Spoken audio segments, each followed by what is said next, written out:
ازيكم عاملين ايه؟ بما ان مفيش اي حد فينا بيحب وقفة المطبخ خصوصا في الصيف وفي الحر، فانا الفترة الجاية هحاول اعمل ريسيبيز تكون خفيفة وما بتاخدش وقت كبير في التحضير. النهاردة هنعمل فتة شامي، هي خفيفة ولذيذة وانا بصراحة بحب اكلها جدا وما بحبش اجيبها من بره. اول حاجة لتسوية الفراخ هنجيب بصلة مفرومة فرم ناعم وهنقلبها في الطاسة، ما تاخدش لون، لمجرد بس انها تبدأ تغير لون.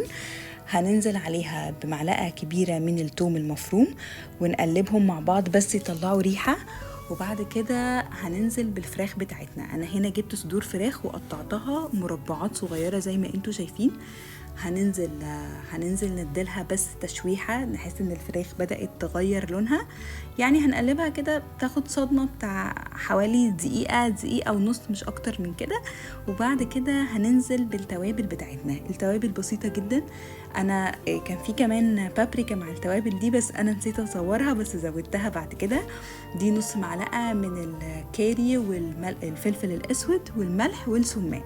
هندي للفراخ بتاعتنا تقليبة مع التوابل، واخر حاجة هنضيف عليها حوالي تلت كوباية من المية ونسيبها تخلص سواها. مش هتاخد اكتر من ربع ساعة وهتطلع بالمنظر اللي انتوا شايفينه. وبعد كده انا حمصت العيش بتاعي في الفرن، ده بالنسبة لي احسن حاجة، وهكتب لكم التوابل اللي حطيتها عليه في الكابشن.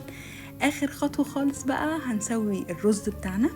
هننزل ببصلاية مفرومة فرم ناعم في الحلة، وبرده هنديلها تقليبة كده، وننزل بفصين صغيرين من الثوم ونديلهم تقليبة. وبعد كده هننزل بالرز بتاعنا، وعشان الرز بتاعنا يطلع مفلفل وحلو احنا محتاجين ننزله في الطاسة في الحلة وهي لسه سخنة، ونديله كده تقليبة تقلبتين. وهننزل بالبهارات بتاعتنا، هي عبارة عن معلقة صغيرة من الكاري والكركم والملح وعود من القرفة.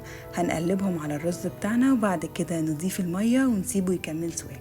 اخر حاجة بقى دي كانت للتزيين، انا هنا حمصت شوية لوز في مكعب زبدة، وبكده تكون الأكلة بتاعتنا خلصت. هنيجي بقى نرص الطبق بتاعنا، هنحط أول حاجة الرز، وبعد كده أنا حطيت الفراخ بس كنت نسيت أصورها. وهننزل بالعيش بتاعنا وعليهم التومية وشوية بقدونس للتزيين واللوز اللي احنا حمصناه.